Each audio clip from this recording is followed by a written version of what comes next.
বন্ধুরা, আজকে আমরা আলোচনা করব এনপিকে 20-20-20 একটি লিকুইড ফার্টিলাইজার বা এনপিকে 20-20-20 যেটা আমরা মাটিতে ব্যবহার করি সেটা নিয়েও। এবং এই দুটো ফার্টিলাইজারই বর্তমানে কিন্তু আমরা বাগানিরা রাসায়নিক সারের মধ্যে সবচেয়ে বেশি জনপ্রিয়তা অর্জন করেছে এবং সবচেয়ে বেশি পরিমাণে এদেরকে আমরা ব্যবহার করে চলেছি। তো এই সার দুটোর মধ্যে এমন কি উপাদান রয়েছে যার জন্য আমরা এটা গাছের জন্য বিশেষ উপযোগী হিসেবে মনে করছি, সেটাও একটা ব্যাপার রয়েছে। আরেকটি বিষয় রয়েছে যে এই সমস্ত সারগুলি ব্যবহার করার ফলে তো আমরা আমাদের টবের মাটিগুলিকে নষ্ট করে ফেলছি না। তো তার সঙ্গে সঙ্গে আরেকটি কোশ্চেন থেকেই যায় যে এই সমস্ত সারগুলি সঠিক ব্যবহার না করার জন্য অনেক সময় আমরা আমাদের গাছগুলিকেও কিন্তু মেরে ফেলছি। তো চলুন আজকে আমরা জেনে নিই এই এনপিকে 20-20-20 এর মধ্যে কী কী উপাদান রয়েছে, আর তার সঙ্গে সঙ্গে এই সমস্ত সারগুলি কি করে আমরা ব্যবহার করব তার সমস্ত বিষয় নিয়ে আজকে বিস্তারিত আলোচনা। তো পুরো ভিডিওটি স্কিপ না করে দেখতে থাকুন। বন্ধুরা, এনপিকে 20-20-20 এই জায়গাটির মধ্যে নাইট্রোজেন, ফসফরাস এবং পটাশিয়াম প্রত্যেকটি অনুপাতকে সমানভাবে রাখা হয়েছে এবং প্রত্যেকটি কোনোটি গাছের বৃদ্ধিতে সাহায্য করবে, কোনোটি গাছের মূলের গঠনে সাহায্য করবে, কোনোটি গাছে ফুল ফল ধরাতে সাহায্য করবে।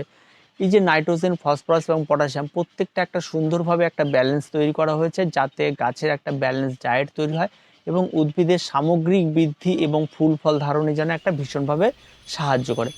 সবার প্রথমে রয়েছে আমাদের নাইট্রোজেন। এই নাইট্রোজেন আমাদের গাছের মূলত বৃদ্ধিতে ভীষণভাবে সহযোগিতা করে, তার সঙ্গে সঙ্গে সালোক সংশ্লেষে একটা বিরাট গুরুত্বপূর্ণ ভূমিকা পালন করে, যার ফলে গাছের পাতার দৈর্ঘ্য বৃদ্ধি করে এবং এই পাতার দৈর্ঘ্য যত বেশি পরিমাণ বৃদ্ধি করবে সূর্যালোক তত পরিমাণ বেশি শোষণ করে এবং যার ফলে কিন্তু গাছ তত পরিমাণ বেশি খাদ্য সঞ্চয় করতে সাহায্য করে। তার সঙ্গে সঙ্গে গাছকে বেড়ে উঠতে ভীষণভাবে সাহায্য করে এই এনপিকে 20 নাইট্রোজেন। এবার আসি ফসফরাস। ফসফরাস মূলত কাজ হলো গাছের মূলের বিকাশকে ত্বরান্বিত করা এবং মূলকে একটি শক্তিশালী জায়গায় তৈরি করা, যার ফলে গাছ যেমন মাটিতে নিজেকে শক্ত করে মূল দিয়ে ধরে রাখবে, সোজা হয়ে দাঁড়িয়ে থাকবে, তার সঙ্গে সঙ্গে মাটি থেকে যে সমস্ত খাদ্য রসগুলো রয়েছে সেই রসগুলো যত পরিমাণে মূল থাকবে তারা তাড়াতাড়ি শোষণ করতে পারবে এবং গাছকে খুব তাড়াতাড়ি সাপ্লাই দিতে পারে, যাতে গাছের বাকি কাজগুলিও খুব ত্বরান্বিত করতে পারে। তার জন্য মূলের বিকাশ একটা গুরুত্বপূর্ণ ভূমিকার কথা মাথায় রেখে অবশ্যই এখানে ফসফরাস ব্যবহার করা হয়েছে। এবার রয়েছে সবার শেষে পটাশিয়াম। এই পটাশিয়ামের ভূমিকাটি কিন্তু অনেক পরে আসে। এই পটাশিয়াম যখন গাছে ফুল ফল ধারণ করবে তখন এই পটাশিয়ামের একটি ধারণার কাজ রয়েছে এবং তার সঙ্গে সঙ্গে পটাশিয়াম কিন্তু গাছের একটা সামগ্রিক বৃদ্ধি, রোগ প্রতিরোধ ক্ষমতা এবং সামগ্রিকভাবে সমস্ত দিক দিয়ে কিন্তু পটাশিয়ামের একটা প্রয়োজন রয়েছে। আর সেই সমস্ত দিক দিয়ে রোগ প্রতিরোধক ক্ষমতা, গাছকে মজবুত করে তোলা, গাছে ফুল ফল ধারণ করা, এই সমস্ত বিষয়গুলির দিকেও ধ্যান রেখে কিন্তু এখানে পটাশিয়ামকেও ব্যবহার করা হয়েছে। এবং এই তিনটি সার কিন্তু একটা সুন্দরভাবে তৈরি করে একটি মিশ্র সার তৈরি করা হয়েছে, যেটার নাম দেওয়া হয়েছে এনপিকে 20-20-20। কিন্তু এখন বিষয় হলো আমাদের বাগানিরা যারা রয়েছে এই বাগানিরা এই সার দিয়ে আমরা কি করতে পারি, এই সারটি আমরা কখন ব্যবহার করব। তো বন্ধুরা, এই এনপিকে 20-20-20 সারটি শাক সবজি থেকে ফুল ফল থেকে শুরু করে সমস্ত গাছে ব্যবহার করার জন্য একটা অত্যন্ত উপযোগী একটি সার তৈরি করা হয়েছে এবং এটা সাধারণত বিভিন্ন উদ্ভিদবিদরা তাদের একটি গাছের উপর রিসার্চ করে কতটা পরিমাণ খাবার কোন রেশিওতে দিলে গাছ সুন্দরভাবে বেড়ে উঠবে সেই মাত্রাটি তারা বের করে বিজ্ঞানীরা এই সারটি প্রস্তুত করেছে। এবং এই সারের মধ্যে শুধু নাইট্রোজেন, ফসফরাস এবং পটাশিয়াম দিয়ে কিন্তু ছেড়ে দেওয়া হয়নি এবং এদের মাত্রাটা একটি সামগ্রিক পুষ্টি এবং এই মাত্রাটি বাড়িয়ে দেওয়া হয়েছে। তার সঙ্গে সঙ্গে এই সারের ভেতর রয়েছে ম্যাগনেসিয়াম, আপনার সালফার, বোরন, কপার, সমস্ত মাইক্রোনিউট্রিয়েন্টগুলি কিন্তু এর মধ্যে রয়ে গেছে এবং সেগুলির কথাও মাথায় রেখে এর মধ্যে রয়েছে। এখন আমরা বাগানিরা এটা কখন কখন ব্যবহার করব। সবার প্রথমে এই এনপিকে 20-20-20 আমরা যখন মাটি প্রস্তুত করি সেই সময় মাটি প্রস্তুতির সময় আমরা এনপিকে 20-20-20 ব্যবহার করতে পারি। তবে হ্যাঁ, এনপিকে 20-20-20 যখন আপনার মাটি প্রস্তুতির সময় ব্যবহার করবেন অবশ্যই 10 ইঞ্চি মাপের যদি টব হয় তাহলে এক একটা টবের জন্য আপনারা হাফ চামচ করে ব্যবহার করবেন এবং তার চেয়ে যদি ছোট টব হয় তাহলে অবশ্যই আপনারা 4টে টবের জন্য 1 চামচ এই হিসাবে ব্যবহার করবেন। এবং অবশ্যই এটি মাটি প্রস্তুত করে সঙ্গে সঙ্গে গাছ লাগিয়ে দেবেন আর মাটিটি আপনারা টব ভর্তি করে রেখে দেবেন অন্তত 7 দিন।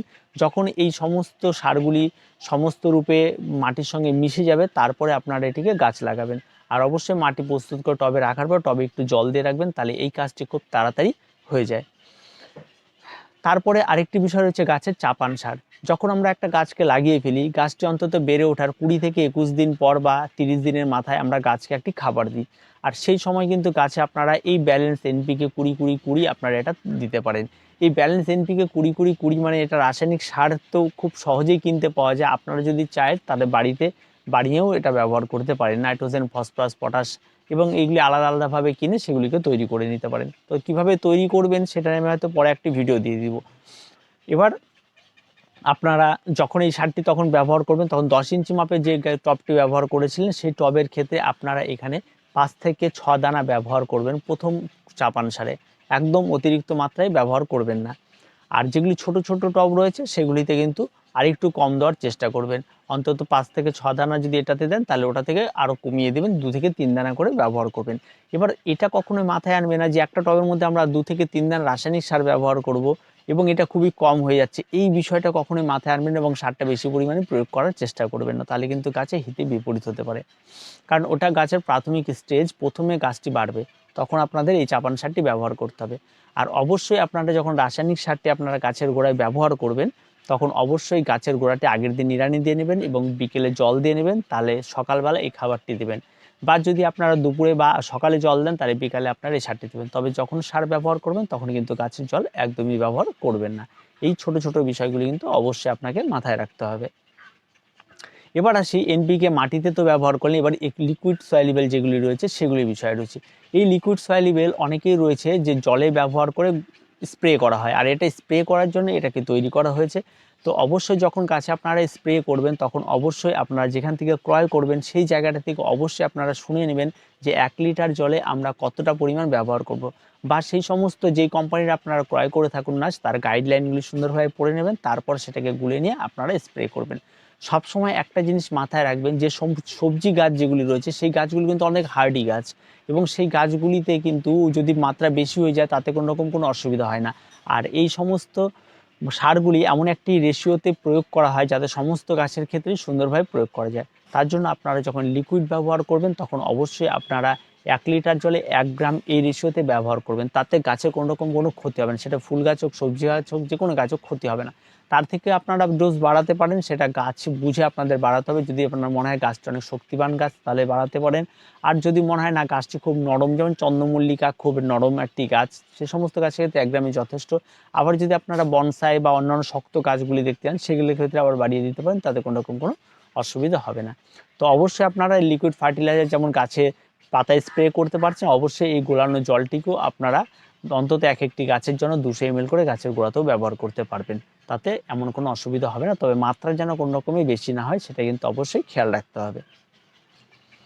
বন্ধুরা, এই যে প্রয়োগ করার বিষয়গুলি এগুলি খুব ছোট্ট হলেও এগুলি কিন্তু খুব ইনফরমেটিভ এবং আপনাকে এগুলি কিন্তু জানতেই হবে। এবার আসি এর প্রয়োগ অতিরিক্ত হয়ে গেলে কি হয়ে যায়। সবার প্রথমে বলি, যে সমস্ত লিকুইড ফার্টিলাইজারগুলি রয়েছে সেগুলি যদি অবশ্যই যদি অতিরিক্তভাবে প্রয়োগ করে ফেলেন তাহলে কিন্তু আপনার গাছের পাতা পুরো পর্যন্ত যেতে পারে। আর অবশ্যই এগুলি স্প্রে করার জন্য অবশ্যই আপনারা সূর্য ডোবার আগে স্প্রে করবেন, তাহলে দেখবেন এই ক্ষতিটা কম হবে। অবশ্যই আপনারা এগুলি যখন স্প্রে করবেন তাহলে এগুলিকে মেনে চলবেন। আর গাছে যদি অতিরিক্ত পরিমাণে দিয়ে ফেলেন তাহলে গাছ অতিরিক্ত পরিমাণে খাবার যদি সংগ্রহ করে ফেলে তাহলে গাছের প্রতিটি কোষ নষ্ট হয়ে যেতে পারে, যার ফলে গাছটি কিন্তু মৃত্যু ঘটতে পারে। তাই অবশ্যই আপনারা এগুলি দেওয়ার সময় অবশ্যই আপনারা সাবধানতা অবলম্বন করবেন। এবার আপনারা এনপিকে 20-20-20 হয়তো গাছ গুলিয়েছেন এবং গাছের পাতায় স্প্রে করবেন।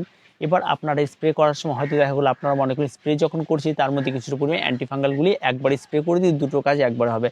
এই ভুলগুলি কখনোই করবেন না। কোনো একটা রাসায়নিক কোন রকম কোনো সারের সঙ্গে আরেকটি সার মিশিয়ে এটা করবেন না। এই জিনিসগুলো করলে কিন্তু তাতে হিতে বিপরীত হতে পারে। দ্বিতীয়ত আরেকটি বিষয়ে আপনাদের সাবধানতা অবলম্বন করতে হবে, সেটা যেই সারটি দানাদার রয়েছে গোড়ায় দিতে হবে গাছের, সেটি গাছের গোড়াতেই ব্যবহার করবেন। সেটা আবার গুলিয়ে নিয়ে গাছের পাতায় স্প্রে করবেন না, এতে গাছের অনেক ক্ষতি হয়। তো এই বিষয়গুলি কিন্তু ছোট ছোট বিষয়গুলি মাথায় রাখতে হবে। আর যেটা গাছে লিকুইড ফার্টিলাইজার রয়েছে সেটা গাছের গোড়াতে ব্যবহার করলে কিন্তু কোনো ক্ষতি নেই। আর যেটা আমাদের সাধারণত যে মাটিতে ব্যবহার করা হয়, মানে যেটাকে আমরা ডিএপিও বলতে পারি, এনপিকে 20-20-20, সেটা কিন্তু আলাদা রকমভাবে তার বন্ডিং তৈরি থাকে। সেটা মাটিতে ব্যবহার করার পরে সে জল দেওয়ার পরে সে ধীরে ধীরে ধীরে ধীরে ভেঙে ভেঙে ভেঙে অল্প অল্প করে মাটিতে খাবার প্রদান করে। আর সেটা যখন পাতায় স্প্রে করা হয় গুলে নিয়ে, তখন সে পাতার মধ্যে একটা আস্তরণ তৈরি করে, যার ফলে কি হয়, সূর্য আলোক তখন আর শোষণ করতে পারে না, পাতার পত্ররন্ধ্রগুলি বন্ধ হয়ে যায়, যার ফলে গাছের পাতাগুলি একসময় পচে যেতে পারে, গাছের মৃত্যু পর্যন্ত ঘটতে পারে। তাই অবশ্যই এই সাবধানতাটিকে অবলম্বন করে আপনাদেরকে চলতে হবে। অনেকেই এই ভুলভালগুলি করে থাকে, তো অবশ্যই এগুলি একদমই করবেন না।